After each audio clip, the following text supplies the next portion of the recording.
우리는 흔히 시간에 대해 이런 말을 합니다. 상대적이다. 시간이 참 상대적이다라는 말을 합니다. 20대에게는 시간이 시속 20km로 지나간다라고 얘기를 하고 40대에게는 시간이 시속 40km로 지나간다. 70대에게는 시속 70km의 속도로 시간이 지나간다라고 말이지요. 사람들이 걷는 속도 평균을 내보면 약 4.8km 정도가 된답니다. 한 시간에 약 4.8km 정도를 가게 되는데 그것에 비하면 정말이지 쏜살처럼 지나가는 것이 시간인 것 같습니다. 제가 마지막 사랑을 시작하게 되었을 때에 어찌나 시간이 빨리 지나가는지 서울에서 부산 내려오는 기차를 타야 되는데 그 시간 놓칠 뻔했지 뭡니까? 너무 시간이 빨리 가가지고 막차 시간이 된 줄도 모르고 이야기하느라 큰일 날 뻔한 적이 있었습니다. 그래서 저는 여전히 집에 들어가기가 싫습니다. 집에 들어가면 시간이 빨리 지나가거든요. 사랑스러운 아내와 사랑스러운 자녀들이 어찌나 저를 행복하게 하는지 시간이 빨리 지나갑니다. 네. 첫눈에 반한 이성을 만날 때는 그 한 시간이 1분과 같이 지나가는 것처럼 느껴지기도 하지요. 그런데 뜨거운 난로 위에 있다면 1분이 마치 1시간처럼 지나가는 것 같이 느껴지게 될 것입니다. 어쩌면 우리가 예배 시간이 짧게 느껴지는 날은 그만큼 예배의 순서에 집중했다는 것일 테니 참 감사한 일이 될 것이고, 그럼에도 불구하고 예배 시간이 길게만 느껴지는 날은 어떻겠습니까? 보다 더 천천히 하나님 말씀에 귀 기울이라는 하나님의 뜻인 줄 알고 우리는 예배 시간에 집중해야 할 것입니다. 오늘 저와 여러분이 드리는 이 예배의 시간이 과연 짧게 지나갈 것인가 길게 지나갈 것인가는 우리가 하나님의 마음을, 하나님의 말씀을 사모하는 그 양에 따라 다르게 느껴질 것입니다. 신경학자들이 연구를 해봤답니다. 왜 이런 차이가 있는가 하고 연구를 해봤더니 젊을 때에는 이 새로운 학습이나 보상 과정에서 이 도파민이라는 물질이 막 분비가 되는데 이 자극이 뇌가 스스로 원한다는 거죠. 어떻게든 이 자극을 더 받기 위해서 생각을 많이 한답니다. 생각을 많이 하다 보니까 시간이 그만큼 천천히 지나가는 것처럼 느껴진다는 것이죠. 그런데 상대적으로 외부의 시간이 느리게 느껴지는 것 이유가 바로 그런 거예요. 생각이 많아지니까, 이것저것 고민할 게 많아지니까 그렇다라는 것이죠. 하지만 나이가 들어가면서 그런 자극에 그만큼 많이 노출되었다라는 얘기가 되니까, 자극에 많이 노출이 되면 어떻게 됩니까? 자극에 무뎌지게 되겠지요. 그렇게 자극에 무뎌지게 되니까 그 자극이 마치 일상처럼 느껴지게 되니까 도파민도 그만큼 덜 분비되게 되고 시간이 빠르게 지나가는 것처럼 느껴진다는 겁니다. 외부의 자극에 여전히 반응을 하고 있는가 아니면 그 자극에 무뎌졌는가의 차이가 시간을 상대적으로 만들어버린다라는 것이 그 연구의 결과였습니다. 열정의 복음 전도자로 알려진 D.L. 무디가 우리에게 알려진 무디가 될 수 있었던 것은 어렸을 때 부흥 집회를 참석해서 헤네스 발렐 목사님의 설교를 듣고 그 마음이 뜨거워졌기 때문입니다. 목사님이 이런 얘기를 했거든요. 하나님께서는 지금도 온전히 헌신하는 사람만 있으면 그를 통해서 더 큰 일을 할 수가 있다. 하나님께서는 지금도 온전히 헌신하는 사람만 있으면 그를 통해서 더 큰 일을 할 수가 있다. 이 말이 D.L. 무디의 마음에 자극이 되었고 그 자극에 반응을 하여서 결단을 하게 된 겁니다. 하나님께서는 돈과 재주, 지식이 많은 자가 아니라 온전히 헌신하는 자를 위대하게 사용하신다라는 것을 깨닫고 바로 그 자리에서 자신의 전 생애를 온전히 바치기로 결단을 하고 그 삶을 바꾸어 놓습니다. 헤네스 발렐 목사님을 통한 하나님의 자극이 이 무디라는 이 어린 아이의 마음에 전해져서 헌신으로 이어지게 된 것이죠. 오늘 본문에도 예수님께 온전히 헌신한 여인이 등장합니다. 이것은 복종이 아니라 순종이었습니다. 이 여인이 예수님을 향해 온전히 헌신할 수 있었던, 그렇게 순종할 수 있었던 이유가 무엇인지 함께 살펴보기 원합니다. 오늘 본문은 유월절과 무교절을 앞두고 대제사장들과 서기관들이 모여서 어떻게 하면 예수를 죽일 수 있을까 하고 고민하는 장면에서부터 시작되어서 가룟 유다가 대제사장들과 함께 예수를 이렇게 잡으면 되겠습니다라고 모의하는 장면, 그 전까지의 내용을 담고 있습니다. 예수님은 이 상황 가운데서 유월절을 맞아서 세상 죄를 진 어린 양이 되어서 화목제물로 드려질 준비를 하고 계셨거든요. 이제 마지막 준비에 들어가고 계십니다. 오늘 보면 14장 3절에 보십시오. 예수께서 베다니 나병 환자 시몬의 집에서 식사하실 때에 한 여자가 매우 값진 향유 곧 순잔한 나드 한 옥합을 가지고 와서 그 옥합을 깨뜨려 예수의 머리에 부으니, 예수님이 이 베다니에 있는 나병 환자 시몬의 집에서 식사하고 계실 때에 한 여인이 들어옵니다. 그녀의 손에는 값비싼 향유가 들려져 있었습니다. 한 옥합을 가지고 있었습니다. 이 옥합은 이 향유는 인도에서 수입되는 아주 값비싼 그런 나드라는 향유였습니다. 제자들은 그 향유의 가치가 300데나리온 이상일 것이다 라고 말합니다. 14장 5절에 보시면 이 향유를 300데나리온 이상에 팔아서 가난한 자들에게 줄 수 있었겠다 하면서 그 여자를 책망하는 장면이 나오죠. 당시 노동자들의 하루 품삯이 한 데나리온이었으니까 300데나리온, 그러면 노동자가 하루 종일 일을 해서 한 푼도 쓰지 않고 1년 가까이 모아야 되는 돈이다라는 이야기를 많이 들어보셨을 겁니다. 그러면 이런 생각을 하게 되죠. 그럼 이 여인은 이 순전한 나드를 구하기 쉬운 상황이었는가? 즉, 이 여인은 그만큼의 재력을 가지고 있었는가? 그래서 이 300데나리온 이상 되는 이 향유를 쉽게 구할 수 있었던 사람이었던가? 아니면 정말 고생하고 애쓰고 노력하여서 겨우겨우 1년이 되었건 2년이 되었건 그 수많은 시간과 정성을 들여서 모아야만 살 수 있었던 그러한 형편에 있던 여인인가?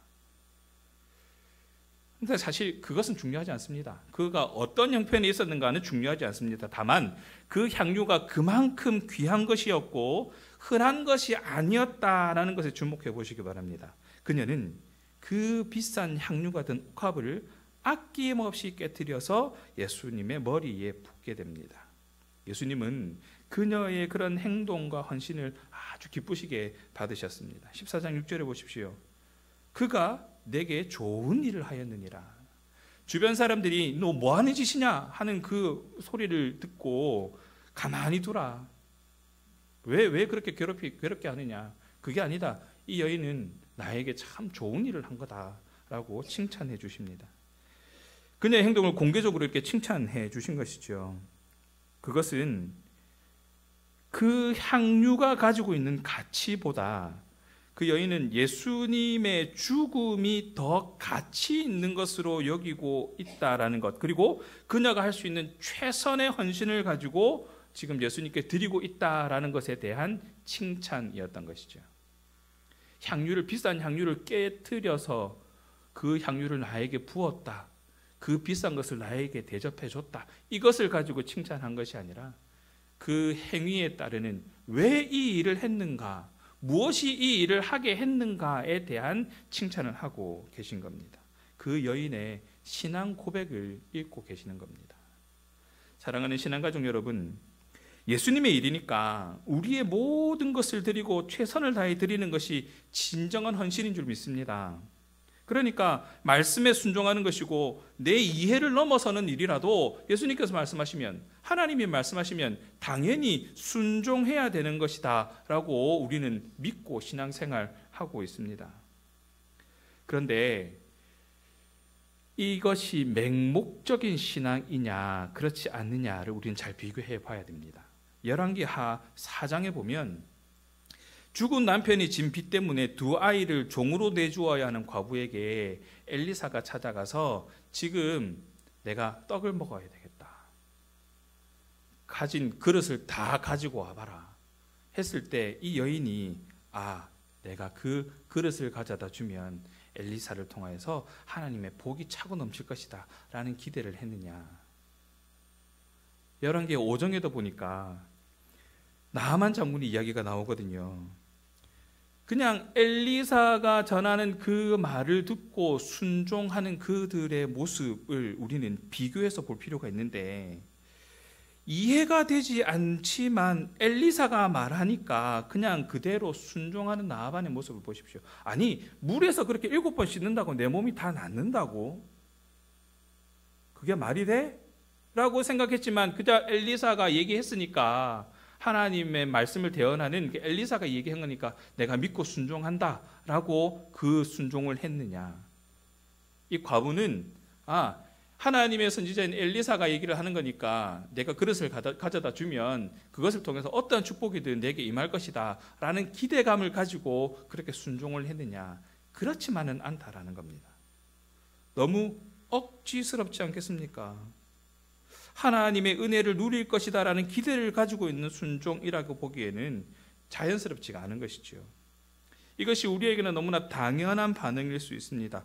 하나님께서 하라고 하시는 일이니까, 하나님께서 내게 맡기신 일이니까, 내가 그 일을 감당했으면 좋겠다라고 내 마음을 움직이신 일이니까 나는 당연히 순종합니다. 이것이 나의 헌신이고 이것이 나의 희생이지 않습니까? 라고 우리는 생각하고 그렇게 신앙생활을 할 수 있습니다. 그런데 그것이 그저 하나님 말씀에 대한 순종이어야 하는데, 하나님 나라를 위한 순종이어야 하는데, 우리는 어느새 이렇게 하면 내가 복을 받겠지라고 기대하는 마음이 자리 잡고 있지는 않은가 하는 겁니다.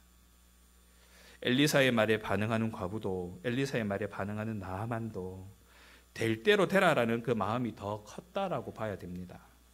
그릇을 모으라 했더니 복을 받았다. 가서 씻으라 했더니 가서 씻으라 해서 가서 씻었더니 다 나았더라 하는 것도 분명 하나님의 역사하심입니다. 하나님은 그렇게도 역사하시는 분이십니다. 그렇게라도 하나님의 뜻을 이루어 가시는 분임은 틀림없습니다. 우리는 그 역사하심을 기대하면서 신앙생활을 해 나가지요. 그 역사하심이 우리를 그리스도인으로 살아가게 하니까요. 하나님의 인도하심이 우리를 그리스도인으로 살아가게 하니까요. 하나님의 붙드심이 우리를 그리스도인으로 이 땅 가운데 살아가게 하니까 우리는 당연히 그것을 기대하며 살아갑니다. 그런데 과연 그것이 순수한 반응이냐라는 것이죠.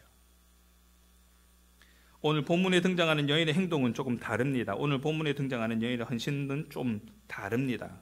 누가 시켜서 한 일이 아니라는 것이죠. 이거 하면 칭찬받을 거라고 누가 말해줘서 한 일이 아니라는 겁니다. 이거 안 하면 큰일 날 거라고, 예수님을 섬기지 않으면 큰 화를 입게 될 것이라고 누가 겁박해서 복종하는 일도 아니라는 것입니다. 어쩌면 이 여인은 예수님의 죽음에 담긴 그 가치가 세상의 그 어떤과도 비교할 수 없었던 것임을 알고 있었기 때문에 이렇게 행동으로 할 수 있었지 않겠는가 하는 겁니다. 예수님의 죽음만이 우리의 죄와 그에 따른 사망을 해결할 수 있겠다라는 그 전에 오던 그 이야기가 진짜겠구나라고 믿어지는 그 순간에 아무리 많은 재물이라도 어떠한 명예라도 우리를 죄에서 건져낼 수 없구나라는 것을 깨닫게 되는 그 순간에 우리의 죄를 대신 지시고 십자가에 못 박히신 예수님만이 우리를 생명으로 인도하실 수 있다라는 그 믿음이, 그 은혜가 자신의 죄와 그에 따른 형벌의 무게를 알고 있는 그녀에게 하나님을 향한, 예수님을 향한 순종으로, 헌신으로 드러내게 한 것입니다. 이런 사람들의 특징이 하나 있는데 바로 저와 여러분의 특징이길 소원합니다. 바로 내가 은혜 받았다라는 사실을 인식하고 고백한다라는 겁니다. 내가 은혜를 받았습니다. 하나님의 은혜를 받았습니다. 하나님께서 나를 지켜주셔서 내가 이렇게 할 수 있었습니다. 하나님께서 나를 붙들어 주셔서 내가 이것을 감당할 수 있었습니다. 하나님 덕분입니다. 하나님 때문입니다. 라고 고백해 나가는 것. 그래서 예수님을 따르는데 방해되는 것, 내 마음속에 예수님을 대신하려 하는 것들을 과감하게 포기할 수 있게 되는 것이죠. 여러분, 십자가를 보면 어떤 생각이 드십니까? 자꾸 조그마한 액세서리로 만들어서 달고 다니면 참 이쁘겠다, 이런 생각이 들 수도 있겠지요. 그러나 우리는 십자가를 보면 죄에 대한 참혹한 형벌이 보여야 합니다. 그 형벌이 사실은 내가 짊어져야 했던 것임을 깨달아야 합니다. 잊지 말아야 합니다. 그래서 예수님 앞에 서 있을 수 있음에, 그래서 하나님 앞에 의로운 자로 설 수 있게 된 것에 감사할 수 있어야 된다는 것이지요. 이제는 더 이상 죄의 종로로 타는 자가 아니라 은혜로 살아가는 기쁨을 누리는 삶을 살아가게 되었다라고 고백할 수 있는 그러한 삶이 되어야 한다는 것이죠. 그렇게 우리를 주님께 드릴 수 있는 온전한 헌신이 삶의 고백이 되어야 하는 것입니다. 예수님은 우리의 이러한 헌신을 기쁘시게 받으시는 분이십니다.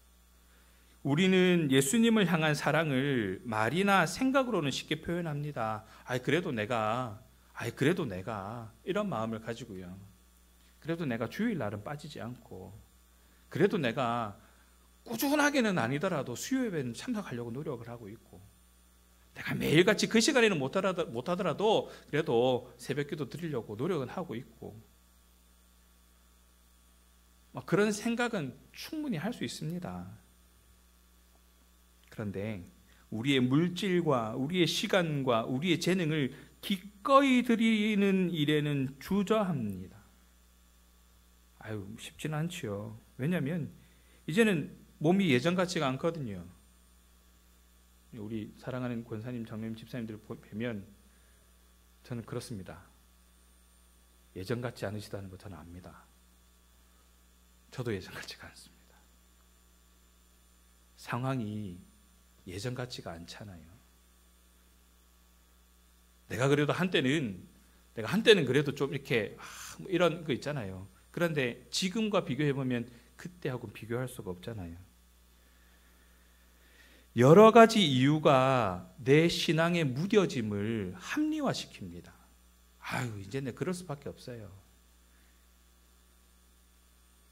다만 이것이 나를 향한 그 점검의 잣대가 되어야 하는데, 그 잣대가 나를 향하는 것이 아니라 상대방을 향하고 있지는 않은지 우리는 주의해야 합니다. 평소에 잘 챙겨주던 친구가 어느 날 좀 소홀한 것 같으면 되게 서운해집니다. 그 사람의 상황이 어떠한가 이해하려고 하기보다는 그저 나에게 못해줬기 때문에 되게 속상합니다. 왜냐하면 기준이 나에게 있거든요. 오늘 본문 14장 4절에서 5절을 보십시오.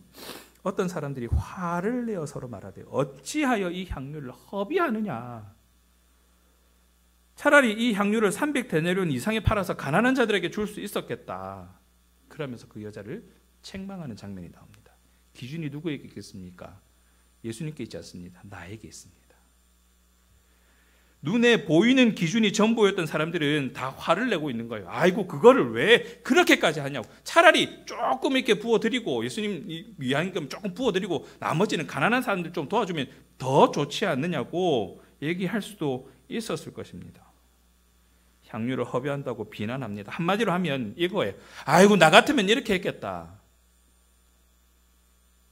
나 같으면 이렇게 했겠다.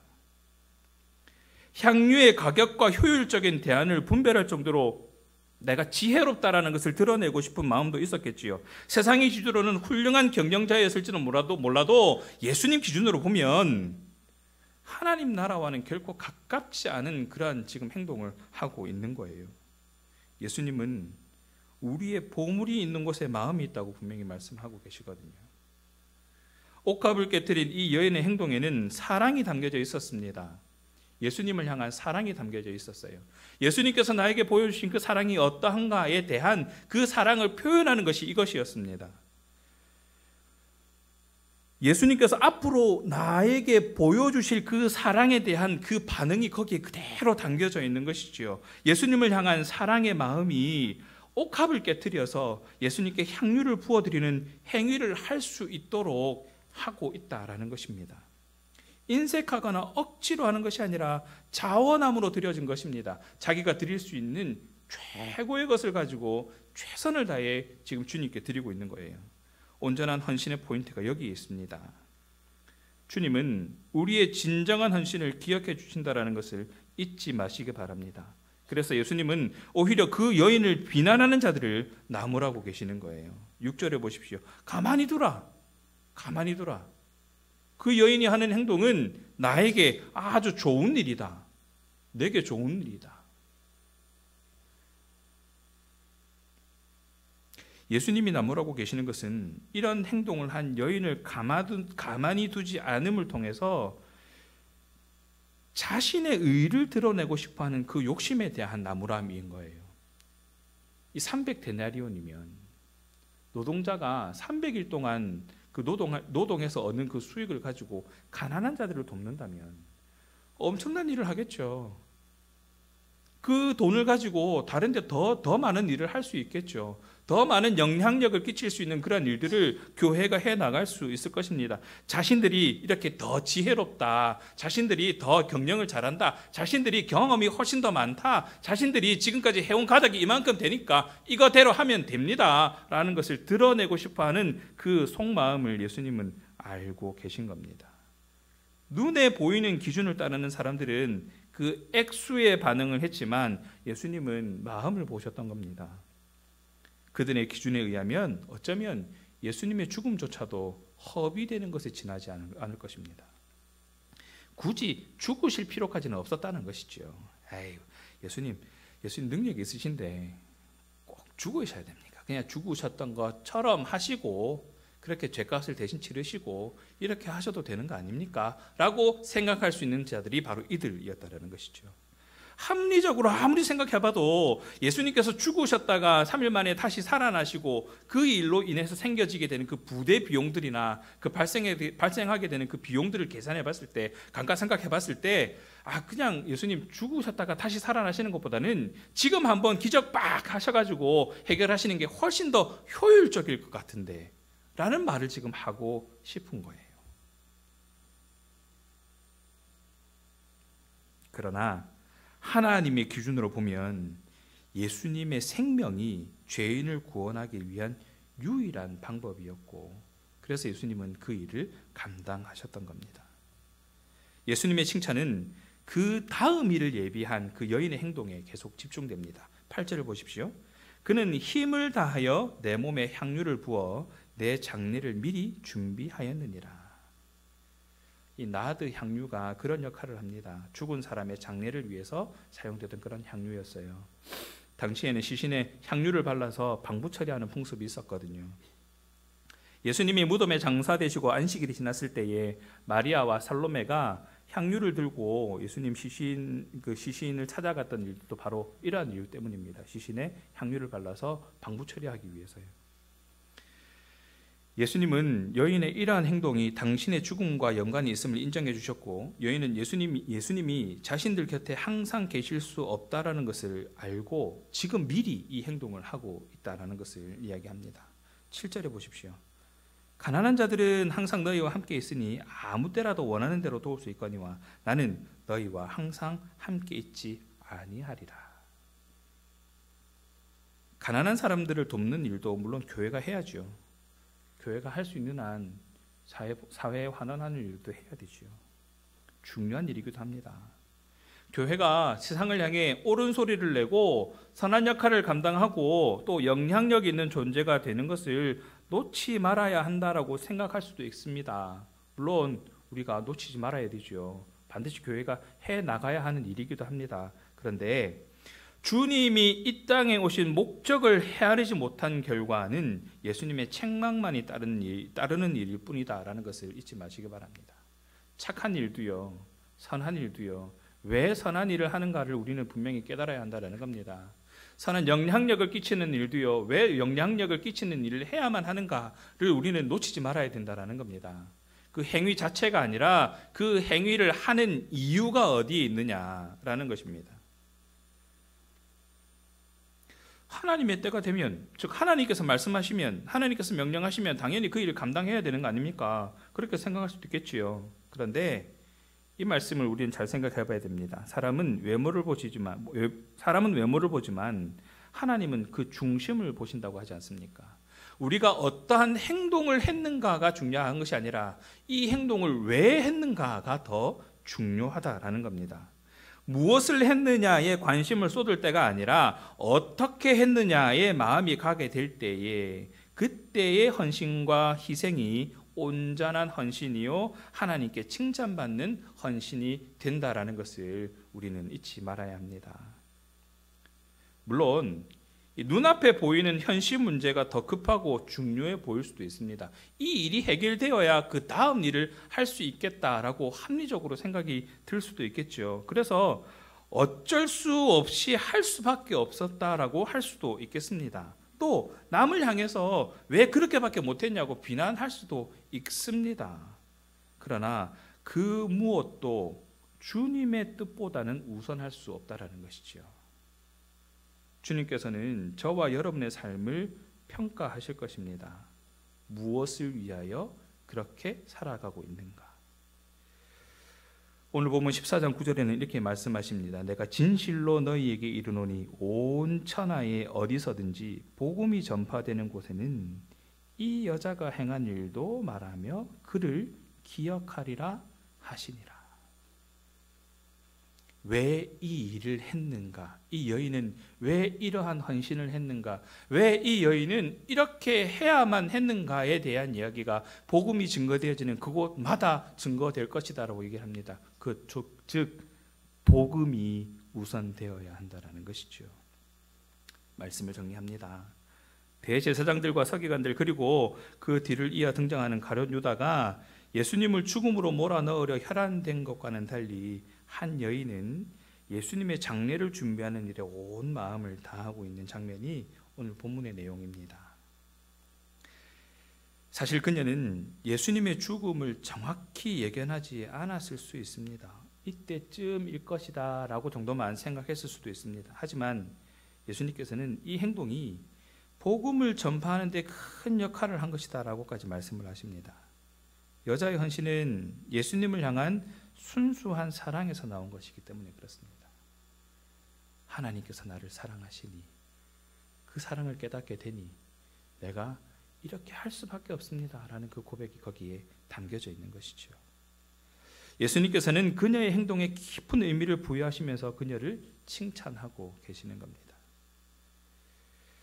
어쩌면 내게 주어진 자극이 도파민을 분비시켜서 시간을 삭제시키는 것처럼 우리는 먼저 이 하나님의 은혜를 깊이 깨달을 수 있어야 됩니다. 그 은혜가 나로 하여금 그 행동을 하게 하니까요. 죽기까지 사랑해 주신 주님의 사랑을 부활하셔서 확정해 주시고 여전히 우리와 함께하고 계시고 그리고 인도하고 계심을 연약하고 부족해서 채워서라도 감당하게 하시는 그 성령의 능력을 그래서 하나님의 온전한 자로 바로 서게 하셔서 우리로 감당하게 하시는 그 헌신을 온전케 하고 계시는 그 하나님의 섭리를 우리는 깨달아야 한다는 것이죠. 남들이야 뭐를 어떻게 하든 중요한 게 아닙니다. 내가 하나님께 어떻게 헌신하고 있는지에 더 집중할 수 있는 저와 여러분 되기를 바랍니다. 물론 함께 공동체를 세워가야 되니까 서로 독려하고 권면하는 것도 물론 필요하죠. 하지만 그 권면과 그 독려가 항상 우리는 주님을 앞서더라는 것입니다. 하나님께서 해 나가실 건데 하나님께서 인도해 가실 건데 우리는 우리의 마음이 앞서서 주님을 앞서게 됩니다. 이 정도 얘기하는 건 괜찮겠지 하는 마음이 드는 순간 멈추십시오. 이미 지나치신 겁니다. 하나님보다 앞서 계시는 겁니다. 하나님께서 저와 여러분이 돌아올 때까지 기다리셨던 것처럼 저와 여러분이 온전한 하나님의 사람으로 설 수 있을 때까지 기다리셨던 것처럼 기다리면서 오히려 나에게 집중할 수 있는 그런 저와 여러분 되기를 바랍니다. 나는 지금 어떻게 헌신을 하고 있는가? 나는 지금 내게 주어주신 그 은혜를 어떻게 깨닫고 있는가? 우리 역시 주님을 향한 사랑으로 귀한 것을 드릴 때 주님께서는 우리가 상상하지 못하는 방식으로 그것을 사용하실 것입니다. 그렇다면 우리가 주님께 드릴 수 있는 향유는 과연 무엇인지 생각해보고 하나님 앞에 결단하면서 칭찬받는 그런 신앙인으로 살아가는 저와 여러분 되기를 간절히 소원합니다.